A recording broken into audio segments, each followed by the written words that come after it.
México, tan lejos de Dios y tan cerca de los Estados Unidos, sentenció el intelectual Nemesio García Naranjo. La historia del país azteca está cortada por la influencia norteamericana y la realidad constante de sometimiento por parte del vecino poderoso del norte. El dominio y la supremacía en el pasado se dirimía principalmente en el terreno militar. Hoy lo observamos en el campo de la cultura, el comercio y el capital transnacional, que prometió desarrollo y solo consolidó la inequidad en una nación que dio a luz a procesos revolucionarios extraordinarios. México sufre los efectos de las políticas neoliberales en forma ininterrumpida en los últimos 30 años. El fraude electoral, primero en 1988 sobre Cárdenas y en 2006 sobre López Obrador, abortó la posibilidad de que México se sume al ciclo de gobiernos progresistas de la región. La reciente victoria electoral de Donald Trump, que sorprendió a propios y extraños, se cimentó sobre consignas xenófobas no solo contra los mexicanos, sino contra todo el pueblo latinoamericano. Trump buscó un enemigo y prometió un muro, naciendo una oportunidad para que se consolide un verdadero cambio en México. Es posible que el muro obligue a las élites mexicanas a mirar al sur. Si la segunda economía latinoamericana restablece sus prioridades, se le abre a nuestro continente una oportunidad única. En tiempo de muros debemos tender puentes. Eso queremos debatir hoy en Latinoamérica Piensa. Reflexionemos juntos sobre el presente para construir un mejor futuro. En esta parte del planeta todavía existen hombres que se sienten hermanos de sus vecinos, de hoy y de siempre.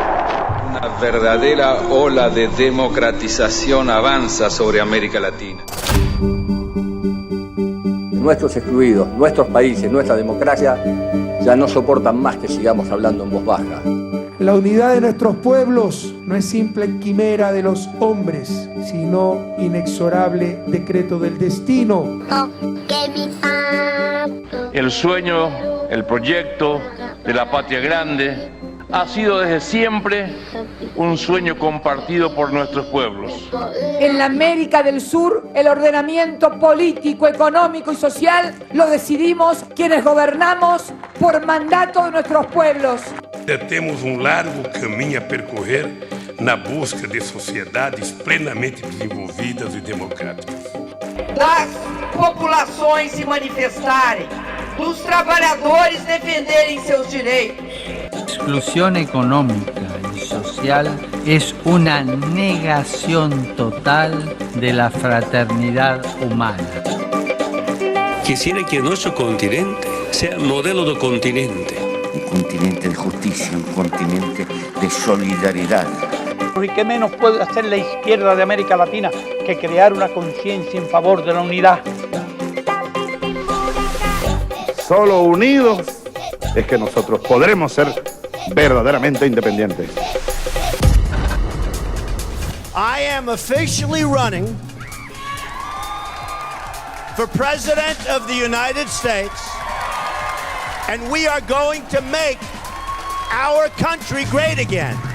Desde que el actual presidente de Estados Unidos, Donald Trump, anunció su precandidatura en junio de 2015, bajo el ala del Partido Republicano, la relación bilateral entre el gobierno estadounidense y el mexicano cambió drásticamente. Esto se debió a que entre sus principales promesas de campaña, Trump incluyó una serie de medidas y reformas migratorias, las cuales tenían un especial énfasis en evitar la llegada de personas provenientes de México y los países árabes. Para disminuir el ingreso de los migrantes del país vecino, el mandatario estadounidense propuso un severo aumento en la deportación de los indocumentados y la construcción de un muro en la frontera de ambas naciones. We will build a great wall along the southern border. El cual tendría un costo de $10.000 millones y abarcaría una longitud de 1.609 kilómetros. Pero lo más llamativo de esa propuesta fue que el emplazamiento de la valla fronteriza debería ser costeado por el propio México. We're going to make them pay for that wall.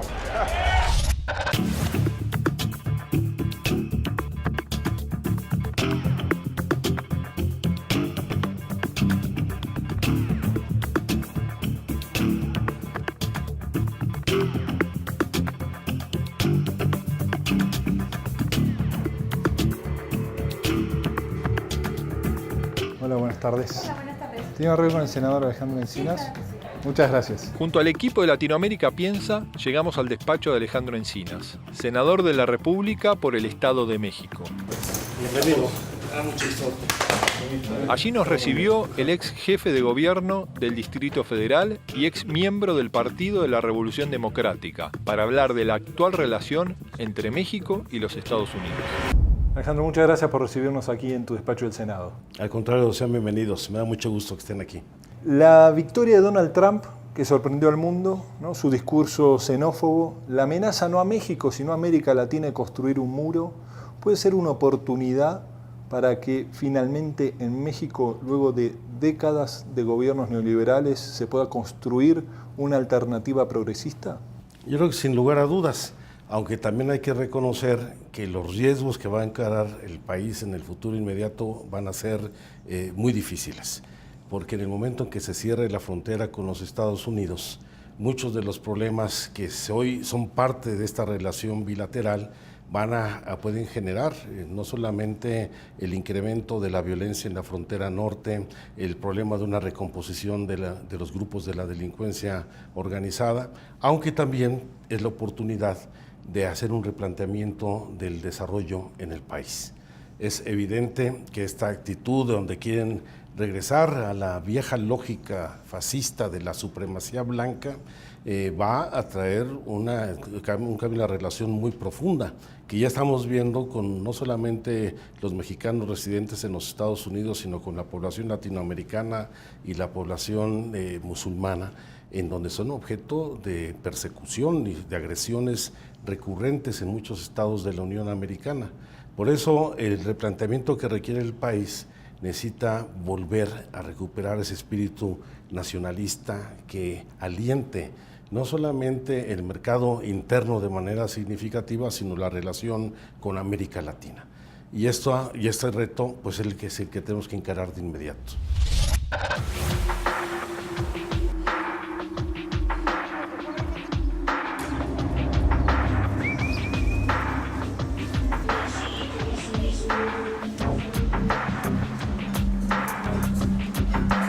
No estamos de acuerdo en que él construya ese muro, sobre todo que nosotros lo paguemos. O sea, este señor la verdad está mal.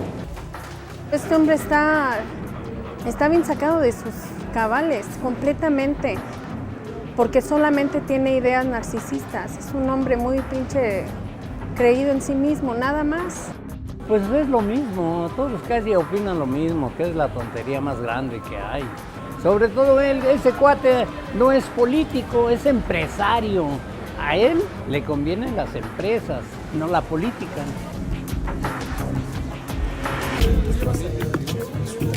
El segundo diálogo en nuestro paso por el Distrito Federal fue Cuauhtémoc Cárdenas, fundador del Partido de la Revolución Democrática e hijo del general y estadista mexicano Lázaro Cárdenas, quien fue presidente de México entre los años 1934 y 1940, recordado con cariño por su pueblo por nacionalizar la industria petrolera, los ferrocarriles y realizar la reforma agraria. Cárdenas heredó la vocación política de su padre y llegó a ser el primer gobernante de la Ciudad de México electo por el voto popular en el año 1997 y sufrió un fraude electoral en 1998 que le impidió acceder a la presidencia. Cárdenas analiza el impulso que generó en el sector progresista la llegada de Trump al poder. Gracias por aceptar el gobierno a nosotros, qué gusto. ¿Es Donald Trump quizás el mejor jefe de campaña que tienen las fuerzas progresistas en México para hacer una alternativa de gobierno? Pues es sin duda uno de los jefes de campaña, no diría yo que es el único, pero es sin duda uno de los jefes de campaña para oponernos a las medidas que nos está pretendiendo imponer el presidente Trump. Tanto respecto a los migrantes, a la falta de respeto y a la violación de derechos de los millones de migrantes. Hay, yo diría que esfuerzos todavía insuficientes, pero hay esfuerzos importantes que están haciendo tanto organizaciones norteamericanas como mexicanas e incluso yo diría en este caso el gobierno, para buscar la defensa jurídica de los que están pretendiendo ser deportados, para hacer valer sus derechos como gente que ha estado aportando al crecimiento económico de los Estados Unidos, a su enriquecimiento cultural, a su convivencia social, pero tenemos pues la amenaza de Trump de que ahuyenta inversiones, ya lo ha hecho, con una pues prácticamente ausencia del gobierno de México en protestar por estas amenazas ya cumplidas que ahuyentaron inversiones.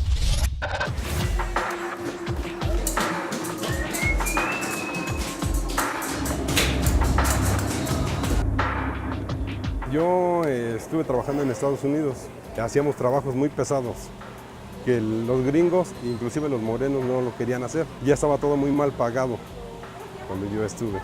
De ahí para acá, pues ya empezó a haber mucha persecución. Pues ya nada más íbamos del trabajo a la casa y de la casa al trabajo. Lógicamente que se siente uno atacado, por decirlo así, ¿no? Siente uno que porque es un país poderoso, como que nos quiere humillar, ¿no?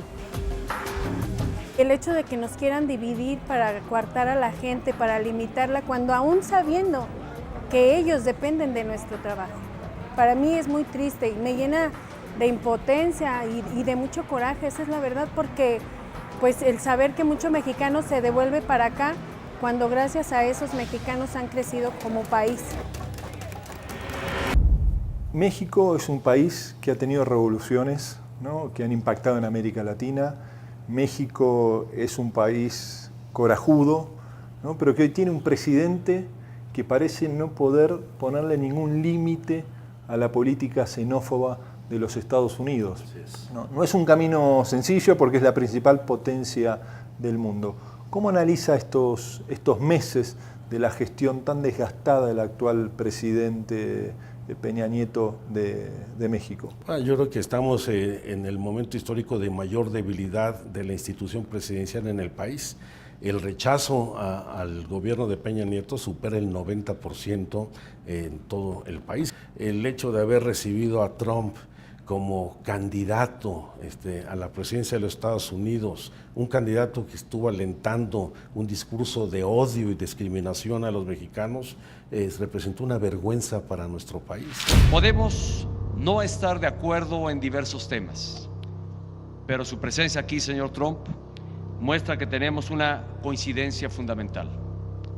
Nuestros respectivos países son muy importantes el uno para el otro. Haberlo recibido en Los Pinos, que tiene un valor especial en nuestra historia, porque ahí es donde se significó la batalla del Molino del Rey y la caída del castillo de Chapultepec, cuando capituló la Ciudad de México ante la invasión norteamericana. Habla de la insensibilidad y a veces de la ignorancia política del actual gobierno. Y al mismo tiempo esto despertó un sentimiento anti-yanqui que el gobierno creía erradicado. Es difícil la relación con una potencia como los Estados Unidos, pero lo que no debe ser difícil es mantener una posición de dignidad que respete, que reivindique el respeto a los derechos de los mexicanos en los Estados Unidos, en nuestro país, no solamente los mexicanos, sino toda la población latinoamericana que se encuentra en los Estados Unidos, y un mínimo de dignidad es lo que quisiera al menos la mayor parte de los mexicanos. Los grandes consorcios y los grandes intereses económicos en nuestros países están muy estrechamente vinculados con los correspondientes de los Estados Unidos.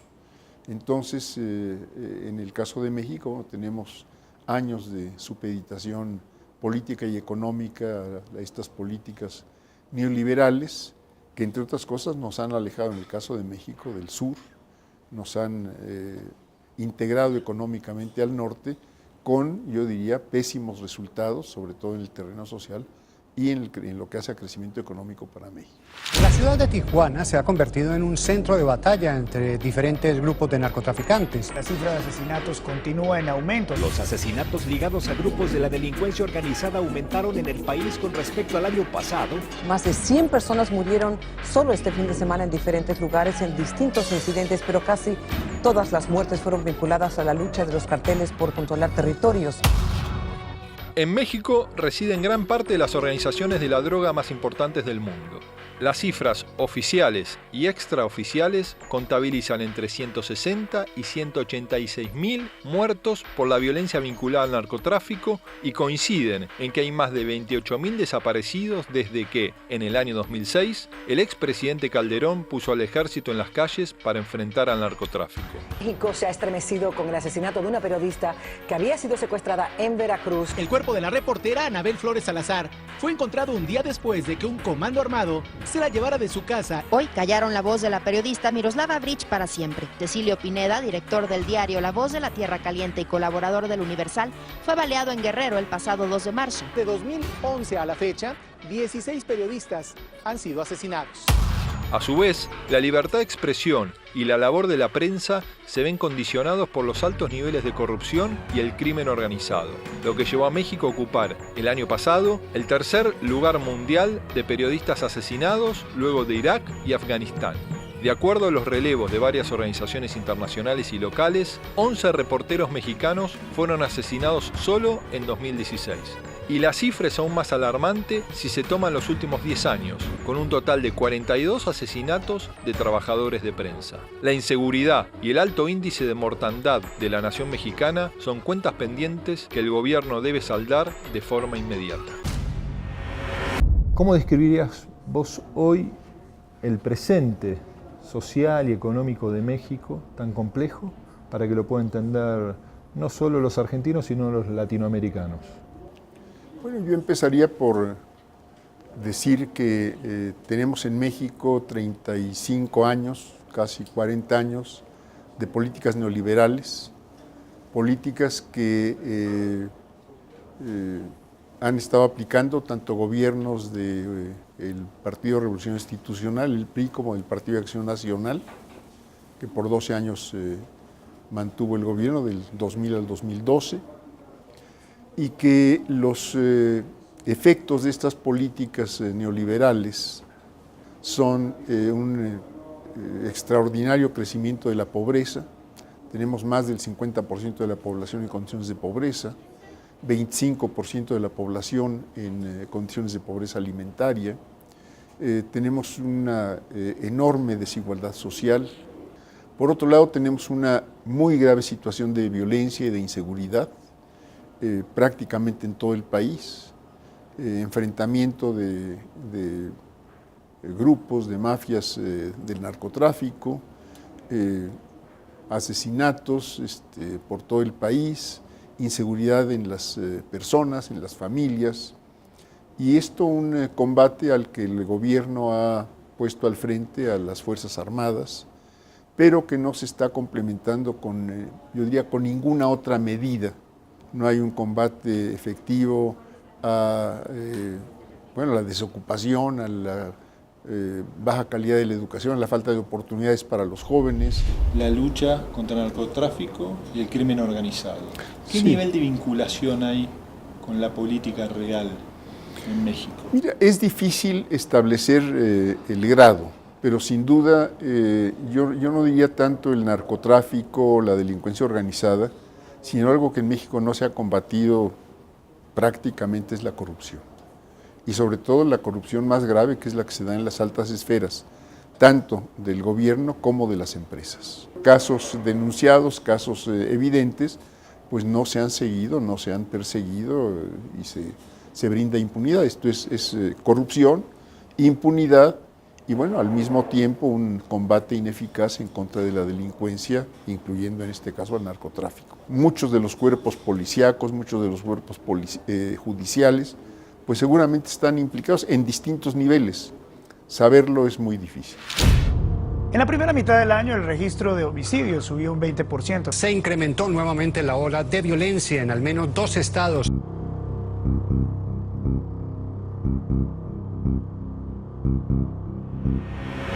La violencia política vinculado también a lo que es, ¿no?, el narcotráfico, el crimen organizado, parece hackear muchas veces a la democracia en México.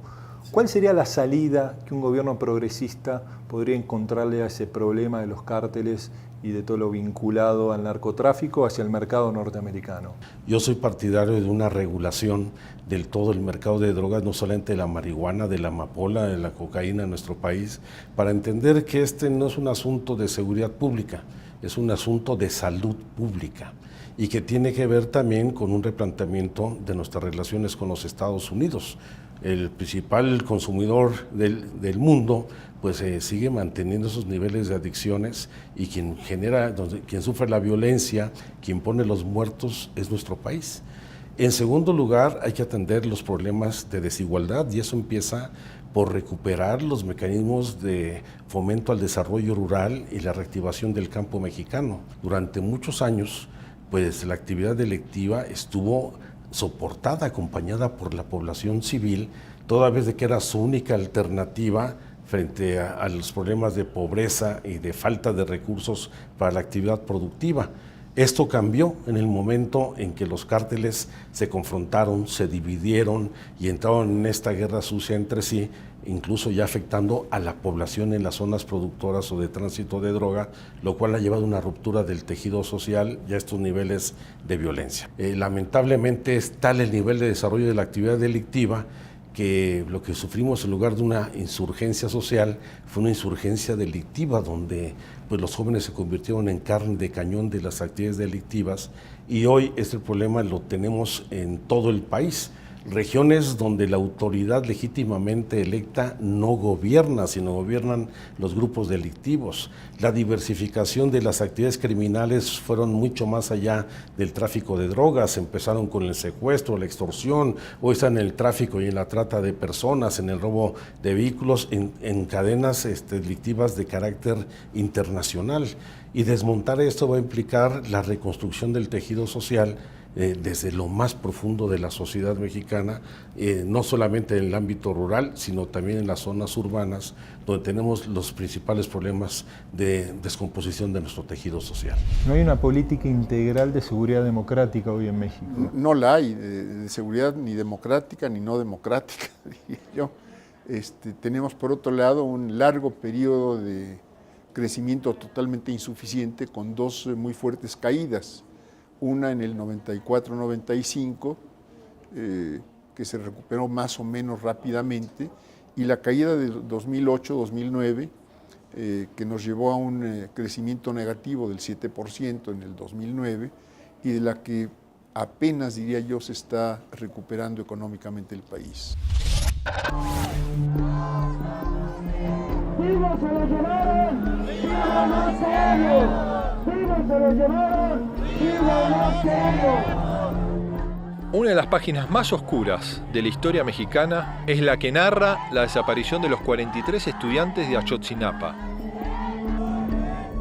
El 26 de septiembre de 2014, unos 100 alumnos de la Escuela Normal Rural de Ayotzinapa llegaron a la localidad de Iguala con el fin de viajar a la Ciudad de México y participar, junto a otras normales rurales del país, en la manifestación por el aniversario de la masacre de Tlatelolco. Pero ese mismo día, un grupo de policías atacó a los alumnos y como resultado, 6 personas murieron, 25 fueron heridas y 43 desaparecidas. Desde entonces, los familiares de los estudiantes desaparecidos denuncian la complicidad del gobierno nacional y estatal y el accionar de las fuerzas de seguridad, mientras que piden que se avance con varias líneas de investigación que han sido archivadas. Toda América Latina y el mundo en su conjunto se sintió afectado por la desaparición, ¿no? y el asesinato de los 43 estudiantes. ¿Cómo piensa que se puede buscar una solución? ¿Se va a poder encontrar los responsables? Esto ha golpeado porque ha tocado a distintas fuerzas políticas, inclusive del progresismo en México. ¿Se está cerca de encontrar la verdad sobre la desaparición y asesinato de los 43 estudiantes? Yo creo que se ha ocultado la verdad, que se tienen plenamente identificados a los responsables.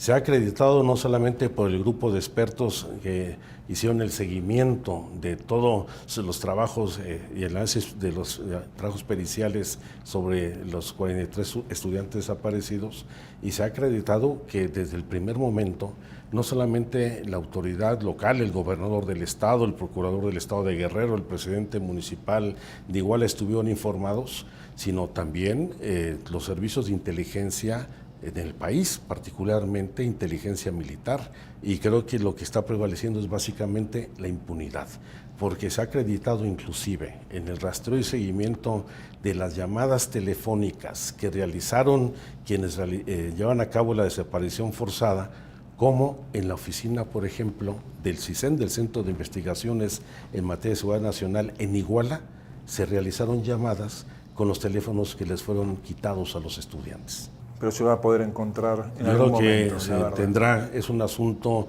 de decisión política y de acabar con la impunidad. Se debe saber quiénes son los responsables y dónde están los muchachos. 31 meses desde que los estudiantes cobardemente fueron llevados por elementos de la policía. Lo más valioso que tiene una madre son los hijos. No pararemos hasta encontrarlos. Seguiremos en las calles gritando, exigiendo la verdad, exigiendo justicia. Mi nombre es Blanca Luz Nava Vélez y soy mamá de Jorge Álvarez Nava. Es un chico desaparecido de los 43 de Ayotzinapa. Estamos reclamando que se investiguen las líneas que dejaron los expertos, que son como 20 líneas de investigación que se tienen que investigar y no se han investigado. Nuestros hijos no son delincuentes como el gobierno quiso creer. Y yo lo que pienso que ocurrió porque el gobierno no quiere que las normales rurales sigan produciendo maestros. Nosotros queremos la verdad. Queremos saber a dónde se los llevaron. Todos entramos a la normal con el sueño de egresar y ser un maestro e ir a impartir clases a todos esos niños y sobre todo en las comunidades que están alejadas de la ciudad, en la montaña, en las sierras, en las costas, pero lamentablemente a nuestros compañeros les trucaron sus sueños, no aparecen.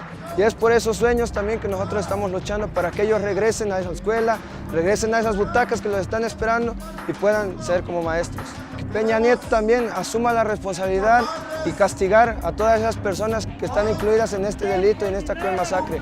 De los 3 niveles de gobierno.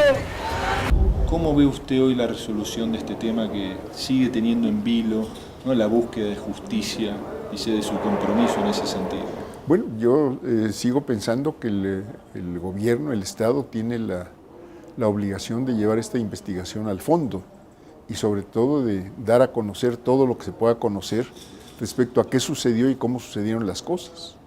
No se ha permitido una investigación en el cuartel que está ahí inmediato, a los cuerpos militares. Hay mucha información sumamente confusa, no se apoyó, yo diría, suficientemente por parte del gobierno a los grupos de especialistas que vinieron para tratar de encontrar evidencias en torno a estos, de Argentina, el grupo de argentinos especialistas que aquí rindió un muy importante informe hace unos meses. En fin, en todo esto hay una enorme confusión que el gobierno tiene la obligación de aclarar. Por eso también el acto cobarde. Siempre pedimos vivos a nuestros hijos, porque vivos se los llevaron y vivos los queremos. Yo pienso que sí los vamos a encontrar, pero para eso tenemos que tener el apoyo de toda la sociedad, de toda la gente. Tenemos mucha solidaridad de la gente de aquí. También en Argentina tenemos mucha gente que nos está apoyando. Y pues vamos a seguir adelante, eso nos da la fuerza a nosotros para seguir adelante. La existencia de los 43 padres de familia. Aunque los reclamos de la sociedad mexicana se dirigen hacia temas como la inseguridad, la narcoviolencia o el esclarecimiento de la desaparición de los 43 estudiantes de Ayotzinapa, el gobierno de Peña Nieto sigue la línea de gestiones anteriores y fija toda su atención en la relación con los Estados Unidos.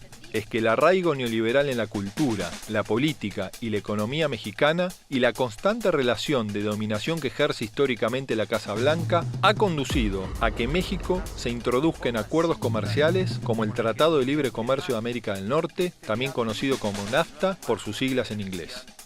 Este acuerdo regional entre Canadá, Estados Unidos y México, firmado en 1992, propuso crear una zona con un costo reducido para el intercambio de bienes. Y si bien algunas industrias, como la automotriz, se han expandido, la diversificación de la industria nacional mexicana se vio limitada por el volumen de importaciones y la ventaja que poseen las empresas internacionales al momento de licitar, lo cual relegó a México a ser un país que solo puede ofrecer mano de obra barata frente a dos naciones que son potencias económicas en el mundo. Uno de los hechos quizás que más marcó la consolidación de propuestas progresistas en Sudamérica fue el no al ALCA en el 2005 en Mar del Plata, ¿no? con el liderazgo de Lula, de Chávez y de Néstor Kirchner, inspirado también en lo que ha sido el NAFTA para México, no un camino hacia el desarrollo, sino hacia la profundización de la inequidad y a condenar a la dependencia económica de México en muchos aspectos que hoy ensamblan más barato para la economía norteamericana, pero se han profundizado en estas políticas neoliberales la distribución de la riqueza. ¿Es posible salir del NAFTA en un gobierno progresista mexicano? Yo estoy convencido de que viene un proceso de renegociación del Tratado de Libre Comercio, no solo por la iniciativa del propio Trump, que quiere regresar a establecer medidas proteccionistas para la economía norteamericana, en una visión absurda, porque si alguien se ha beneficiado del Tratado de Libre Comercio son los Estados Unidos. La mayor parte de la pérdida de empleos que dice Trump obedece a los bajos salarios que se producen en nuestro país, y con ello la migración de empresas norteamericanas a territorio mexicano ha acreditado que es falso. Es un problema del desarrollo económico propio de los Estados Unidos. Y una revisión del tratado debe de establecer nuevas modalidades. En primer lugar, pues hay que regular el mercado laboral para que haya condiciones equitativas entre los trabajadores de ambos países. Debe legalizar el tráfico de la mercancía más importante, que es el trabajo, y no entrar en este tipo de políticas restrictivas que al mismo tiempo vienen acompañadas de acciones de discriminación social. Usted muchas veces ha planteado el desafío de dejar atrás exclusivamente esa política de ensamblado que tiene México. ¿Es posible salir de esa encerrona que hoy está México? Yo estoy convencido que no solo es necesario, sino que es posible. Ahora, ¿qué sucedió? Bueno, sucedió que se firma este acuerdo de libre comercio durante el tiempo de negociación, que fueron 3-4 años, desde el 90-91 hasta el 1 de enero del 94, que entra en vigencia el acuerdo de libre comercio. Pues México no modernizó sus estructuras productivas. Esto provocó un desmantelamiento de varias ramas productivas, golpeó fuertemente a la pequeña y mediana empresa. Desaparecieron sectores como el de los fertilizantes, por ejemplo, disminuyó la inversión en la petroquímica, el abandono del campo, porque además se cancelaron instituciones financieras que apoyaban al campo, se disminuyó mucho los apoyos a la promoción industrial. De hecho, en los años 90, el gobierno declaró que la mejor política industrial es que no hubiera política industrial. Se dejó de trabajar para integrar cadenas productivas, para aprovechar, dar valor agregado a los recursos naturales del país, etc. Entonces, bueno, pues esto es lo que nos ha llevado a que primero tuviéramos una maquila yo diría, de bajo contenido tecnológico. Ahora tenemos maquila de un poco mayor contenido tecnológico, tenemos el ensamblaje principalmente en la industria automotriz, y nuestros intercambios, que son en su mayor parte, es decir, 85-90% en los dos sentidos con los Estados Unidos, pues se tienen lugar en mucho, es decir, en una proporción muy alta, como intercambios intraempresas. ¡Zapata vive! ¡La lucha sigue!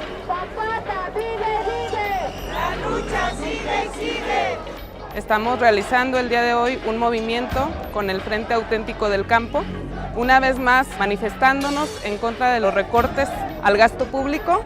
Tenemos el abandono, tenemos tierras que ya no se cosechan, tenemos mujeres solas y niños que crecen sin padre. ¡Viva la ciudad! ¡Viva la ciudad! Los tratados de libre comercio de América del Norte, lo componen México, Estados Unidos y Canadá.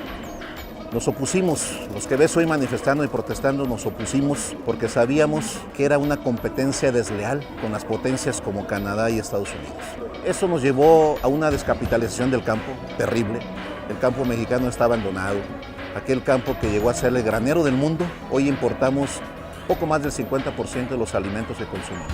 Es responsabilidad del gobierno mexicano porque no ha logrado mirar hacia este país, no ha logrado construir un modelo de desarrollo económico en donde estemos todos. ¿Y por qué, Cuauhtémoc, vos pensás que gran parte de las élites mexicanas miran tanto al norte en vez de mirar hacia América Latina? Bueno, porque se han, yo diría que integrado, por un lado culturalmente, hubo una vieja consigna de un secretario de Estado norteamericano, el señor Lansing, allá en los años 20, que dijo que para controlar a México no hacía falta más que una persona que pudiera ser educada de acuerdo a los estándares norteamericanos, a los criterios norteamericanos, y que esa persona llegara a la presidencia de la República. Y creo que no fue solo una persona, sino yo diría toda una élite, efectivamente, la que pues ha ocupado el poder, ha tomado los sitios donde se toman las decisiones importantes. Se dejaron de instrumentar políticas de diversificación de nuestro comercio, de nuestros intercambios, se desatendió la cultura y ahora lo que hemos visto en el caso de México es un alejamiento a todo aquello que significa el acercamiento con América Latina, y el efecto es ese, el efecto es aquí una gran desigualdad, una caída en todos los órdenes, un fuerte deterioro también del sistema educativo, de los sistemas sociales, de los sistemas de salud. Ayer, mediante un Twitter, yo pedía a los hermanos mexicanos, miren más hacia el sur, y todos unidos, organizados, construyamos nuestra esperanza, con nuestra identidad latinoamericana, caribeños, somos una gran familia. Imagínense quienes estaban con Alianza del Pacífico, ahora se sienten abandonados por el nuevo presidente de Estados Unidos. México, Argentina y Brasil si formaran una alianza efectiva, eso sería una garantía muy fuerte para que nosotros tuviéramos una ubicación geopolítica totalmente distinta. América Latina muchas veces parece que nos gobierna el corto plazo, ¿no? Hay que ganar las elecciones, pero al capital lo gobierna a veces el balance del año, ¿no? Y tenemos muchas veces... Y el largo plazo. Y el largo plazo, pero y observamos, ¿no? Con preocupación, ¿no? La influencia del capital internacional, la enorme capacidad que muchas veces tienen para condicionar a los propios gobiernos nacionales, ¿no? Se ocurre en Europa y en los Estados Unidos, que a veces no tienen la capacidad de regular el propio mercado. ¿Por qué le cuesta tanto a nuestros países lograr que nuestras propias burguesías o sectores industriales tengan una mirada de desarrollo con equidad, ¿no? Y que apuesten realmente a el progreso permanente de nuestras naciones? Bueno, porque en los modelos de desarrollo que tenemos vigentes actualmente en América Latina, los grupos privilegiados obtienen enormes ganancias y las obtienen en el corto plazo. Y las obtienen aún en estas economías en buena parte depredadoras del medio ambiente, en buena parte que no desarrollan suficientemente sus propias capacidades para generar valores agregados, etc. Pues vamos a la utilidad de corto plazo, y si así estamos ganando, aunque esto genere pobreza, genere exclusión social, haya falta de oportunidades, se vayan cerrando cada vez más las oportunidades para los jóvenes, bueno, pues mientras yo me beneficie todo está bien. México es la segunda economía latinoamericana después de Brasil, a lo largo de su historia, ¿no? Con sus revoluciones, siendo muchas veces también un lugar donde se resguardaron, ¿no? Muchos de los intelectuales latinoamericanos, incluso de España, en momentos de los quiebres institucionales y las dictaduras, mira más al norte que al sur, ¿no? Las élites económicas, inclusive políticas mexicanas, ¿no? Miran al norte. Puede ser que a partir de este gobierno de Donald Trump sea una oportunidad que México se integre fuertemente a la América Latina. Yo espero que el gobierno entienda que hay que buscar nuevos horizontes y el horizonte más cercano y en donde puede haber la mayor posibilidad de desarrollo hacia América Latina. Aquí prácticamente hubo una subordinación a los dictados de la política neoliberal. Creo que como en ningún otro país del mundo se aplicaron de manera dogmática y evidentemente va a ser uno de los temas centrales en la elección presidencial del 2018, en donde estoy convencido de que este hartazgo que hay en la sociedad contra el orden establecido, contra los niveles de violencia, de inseguridad y desigualdad en el país, van a abrir la oportunidad para un crecimiento de la corriente progresista en el país. Como nunca, estamos en un escenario de alternancia hacia el progresismo que tenemos que aprovechar.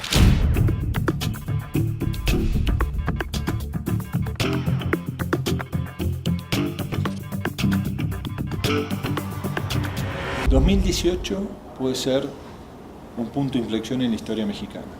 Hay reales oportunidades como lo hubo en el pasado, porque cada vez que las fuerzas progresistas obtuvieron una victoria, se estableció el fraude en México, usted lo vivió en primera persona, ¿no? Pasó lo mismo en otros procesos electorales.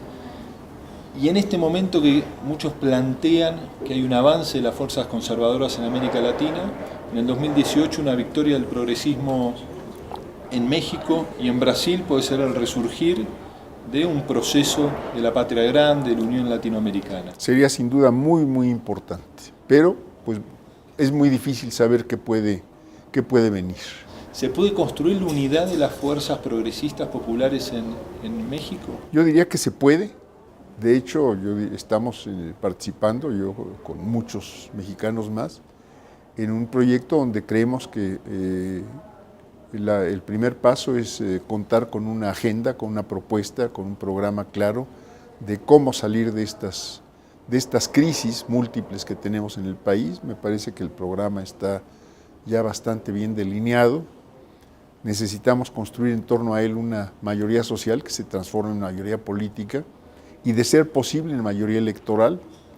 No pretendemos, quienes estamos en este proyecto que hemos llamado Por México Hoy, constituirnos en partido político ni presentar candidatos. Nos interesa que quienes pretendan contender electoralmente adopten las propuestas, se comprometan públicamente a llevarlas a la práctica y que esto sea lo que pueda construir realmente un buen respaldo social y político. ¿Y es posible generar esa unidad del campo progresista atrás de un candidato único de cara a las elecciones del año próximo? Yo estoy convencido de que sí, a pesar de que hemos vivido un proceso de fragmentación y división de las izquierdas y las fuerzas progresistas en los últimos años, estamos obligados a un reencuentro. Y por supuesto habrá que ir generando las condiciones. Estamos haciendo un esfuerzo muy especial para lograr que aquellos candidatos de la izquierda y las fuerzas progresistas que no estén en niveles de competitividad importante declinen en favor de la candidata o el candidato mejor posicionado.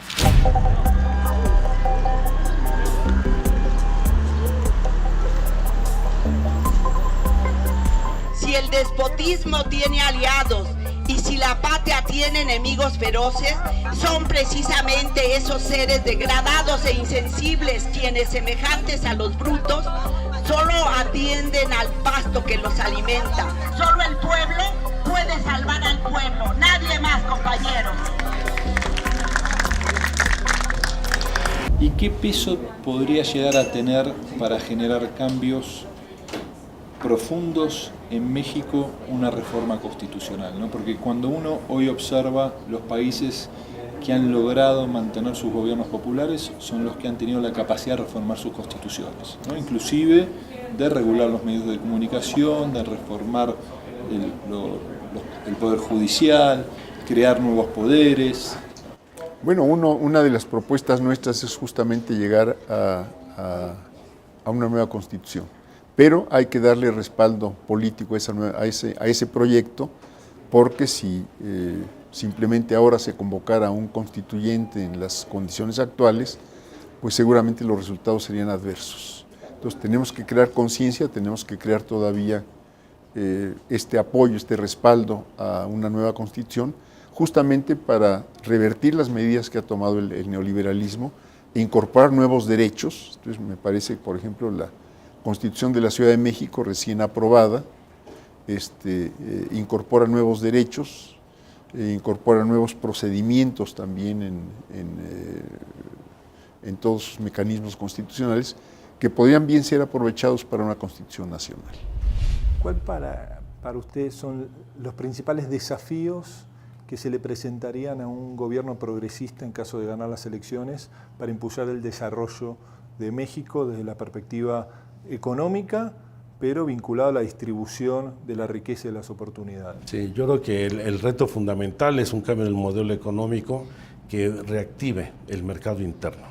Tanto recuperar la política industrial, de industrialización que se abandonó en el país, el desarrollo rural, aprovechar las ventajas competitivas que se tienen en muchas ciudades mexicanas en materia de desarrollo tecnológico y otro tipo de actividades de alta especialización que se han venido desarrollando gradualmente, y junto con ello establecer nuevas políticas en cuanto al ejercicio de los recursos públicos. Reconociendo la vulnerabilidad de muchos grupos, deben canalizarse recursos para ir generando condiciones para que estos se reinserten en la vida social y económica del país. Un buen gobierno que rinda cuentas, que administre bien los recursos y que esos recursos se canalicen a la atención de la desigualdad, pero también a la reactivación productiva del país, va a ser fundamental.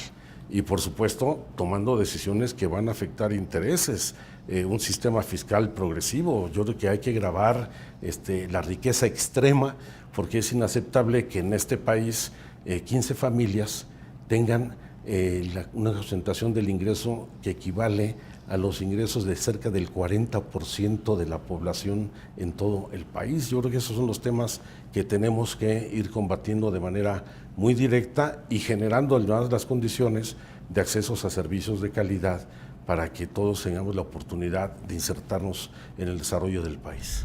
Y uno observa una polarización en nuestras sociedades, ¿no? Uno analiza, por ejemplo, la última elección de Ecuador, ¿no? Un Ecuador que sufrió profundas transformaciones, distribución de riquezas, de oportunidades, pero un resultado muy cerrado, sociedades polarizadas.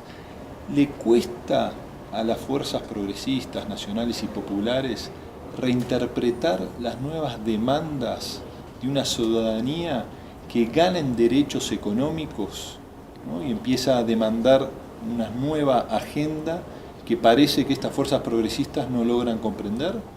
Es muy posible que ese sea parte del problema, esto es que no se logre comprender que hay que tener una agenda distinta para quien no tiene absolutamente nada, a quien ya empieza a tener algo en cualquier sentido que esto sea. Pero también me parece que en muchos casos los sectores progresistas pues han tenido dificultad para entender al empresariado medio, para entender a los sectores académicos, para no adoptar posiciones de intransigencia. No diría yo que esto quiera decir pasar por encima de principios, eso en ningún momento, pero de intransigencia y de no querer entender pues que el punto de vista del de enfrente también es importante. El sur también existe. México tiene que ver hacia otros países. Tiene que luchar por la integración con América Latina. Sí, son las naciones que más identidad tienen con el pueblo mexicano. Entonces la identificación es con ellos. México tiene que voltear más al sur, hacia los países hermanos. Para mí Latinoamérica es un todo. Mientras hablemos español y nos podamos comunicar, es un todo, no hay diferencia. Países como Argentina, Brasil, yo digo que tenemos tanta riqueza aquí. Es la mejor oportunidad que tenemos para mirar hacia el sur.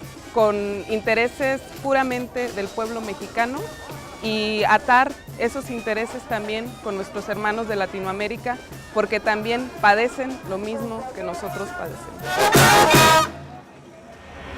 Pero el muro nos va a llevar seguramente a una mayor integración con América Latina y con el Caribe. Hay que entender que ese muro no solamente se establece en la frontera mexicana, sino se establece para el resto del continente, porque ese muro va a detener a población de haitianos, guatemaltecos, salvadoreños, beliceños, y mucha gente de Nicaragua, de Ecuador, de Perú, que hoy se están estableciendo en nuestro país. Y nuestro país también tendrá que tener una política de reconocimiento de los derechos de toda la población migrante de Centro y Sudamérica, y esperemos que este sea no solamente, como ya es en la Ciudad de México, una ciudad refugio, sino sea un país refugio que entienda que es una problemática regional mucho más amplia, y también espero que los países de América Latina así lo entiendan. Tenemos una pregunta siempre le hacemos a nuestros invitados, en este caso de Fernando Haddad. Fernando Haddad fue ministro de Educación de Dilma Rousseff y de Lula da Silva. Y también fue prefecto de San Pablo, quizás sí, de la segunda ciudad más importante de América Latina. Yo lo tengo aquí en nuestra tableta. Me gustaría que vos puedas escuchar la pregunta de Fernando, que estuvimos hace unos días en São Paulo con él.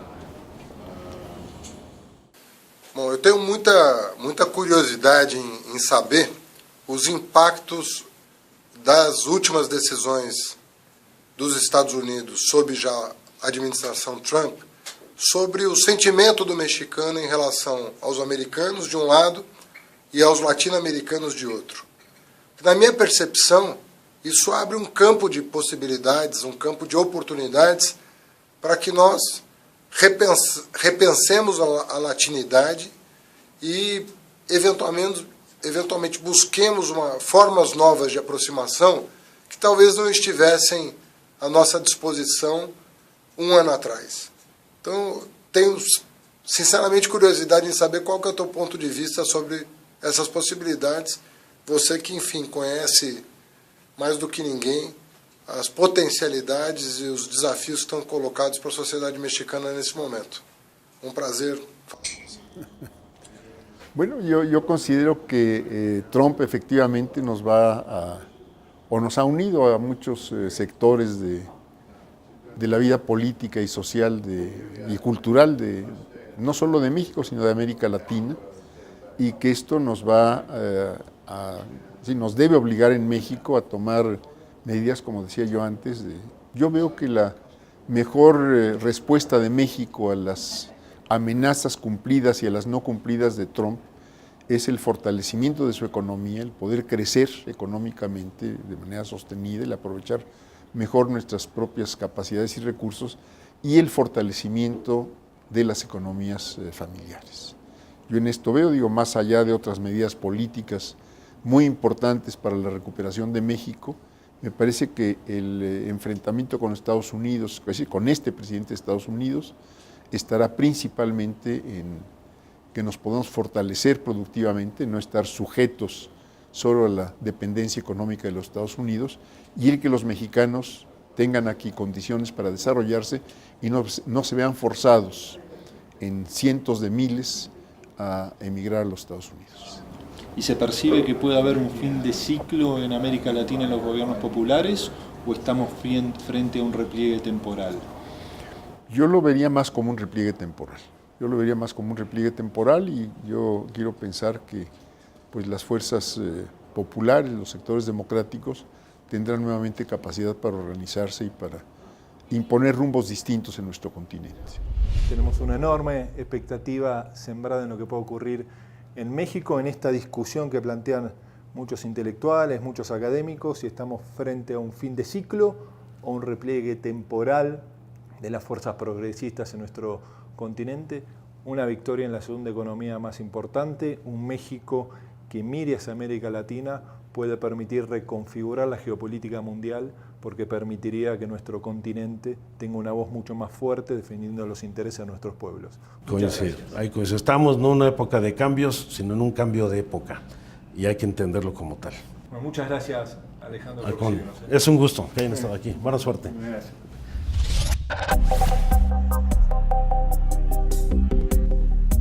El año que se aproxima será clave para nuestro continente. Brasil y México, las dos economías más importantes del continente latinoamericano, atravesarán procesos electorales en que las fuerzas progresistas se encuentran en inmejorables condiciones de alcanzar el poder y darle un impulso a un nuevo despliegue de desarrollo con equidad y de construcción de alternativas soberanas e independientes. Las fuerzas reaccionarias resistirán, sin dudar, para frenar a las expresiones populares, aunque implique hackear nuestras democracias y violentar la voluntad popular de las mayorías, silenciadas durante demasiado tiempo.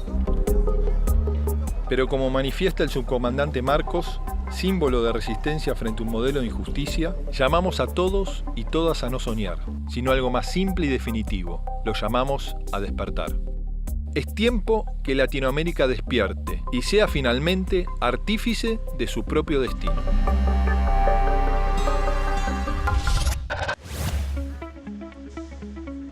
En el próximo programa, a un año del inicio del ilegítimo juicio político, dialogaremos con la presidenta electa del Brasil, Dilma Rousseff, sobre el presente y futuro de nuestra región.